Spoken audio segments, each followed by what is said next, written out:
দেওয়ার নতুন করে কোনো কিছু নাই।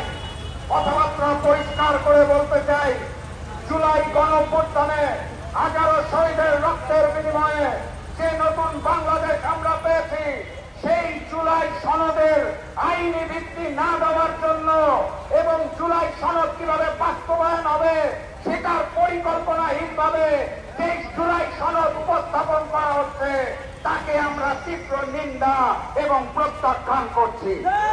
স্পষ্ট ভাষায় জানিয়ে দিতে চাই, জুলাই সনদের আইনি ভিত্তি রাখবে এবং জুলাই সনদের আলোকেই আগামী জাতীয় নির্বাচন হতে হবে। সম্মানিত সাথী এবং বন্ধুগণ, অগাস্ট মাসের 5 তারিখে হাসিনা পতন আন্দোলন শুধুমাত্র হাসিনা এবং আওয়ামী লীগের বিরুদ্ধে ছিল না, বরং ওই হিন্দুস্তানের বিরুদ্ধে ছিল, ভারতীয় অত্যাচারের বিরুদ্ধে ছিল, ভারতীয় আধিপত্যবাদের বিরুদ্ধে ছিল। এই নতুন বাংলাদেশে আমরা নতুন করে আর কোন ভারতীয় চক্রান্ত দেখতে চাই না।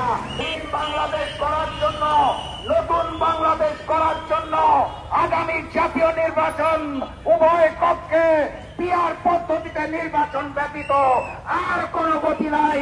অতএব উভয় কক্ষে পিআর পদ্ধতিতে নির্বাচন হতে হবে। আমরা জাতীয় নির্বাচনের কালো টাকার ব্যবহার দেখতে চাই না, পেশি শক্তির ব্যবহার দেখতে চাই না, নমিনেশন বাণিজ্য দেখতে চাই না। পিআর পদ্ধতিতে নির্বাচনের মাধ্যমে জনতার সরকার আমরা গঠন করতে চাই। সংগ্রামী সাথী এবং বন্ধুগণ, অন্তর্বর্তী সরকারকে স্পষ্ট ভাষায় বলতে চাই, ফ্যাসিস্ট শেখ হাসিনাকে ফিরিয়ে আনার ব্যাপারে আপনাদের কোন জোরালো ভূমিকা আমরা দেখতে পাচ্ছি না। কথাবার্তা পরিষ্কার, দিল্লি সরকারকে চাপ দিন, কূটনৈতিক আলোচনা করুন, হাসিনাকে ফিরিয়ে আনুন, ফাঁসি কাটতে তাকে দেখার জন্য আমরা সবাই অপেক্ষায় রয়েছি।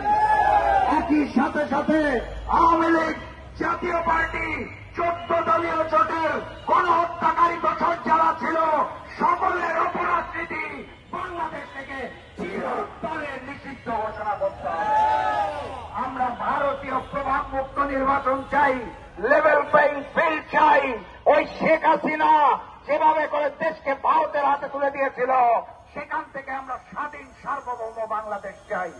3 দিনের কর্মসূচির প্রথম দিন আজকে বিক্ষোভ মিছিল হয়েছে। আগামীকাল 7টি বিভাগীয় শহরে গণসংযোগ হবে জাকপার পক্ষ থেকে এবং 26 তারিখ সকল সাংগঠনিক জেলায় জাকপার 7 দফা দাবি নিয়ে বিক্ষোভ মিছিল হবে। সারা দেশব্যাপীকে নতুন বাংলাদেশ গড়ার আন্দোলনে আমন্ত্রণ জানিয়ে ভারতীয় প্রভাব মুক্ত নির্বাচন এবং বাংলাদেশ গড়ার লক্ষ্যে রাজপথে নেমে আসার আহ্বান জানিয়ে আমি আজকের মতো বিদায় নিচ্ছি। বিজয়ের পথে যাত্রা শুরু, জীবন অথবা মৃত্যু। আসসালামু আলাইকুম।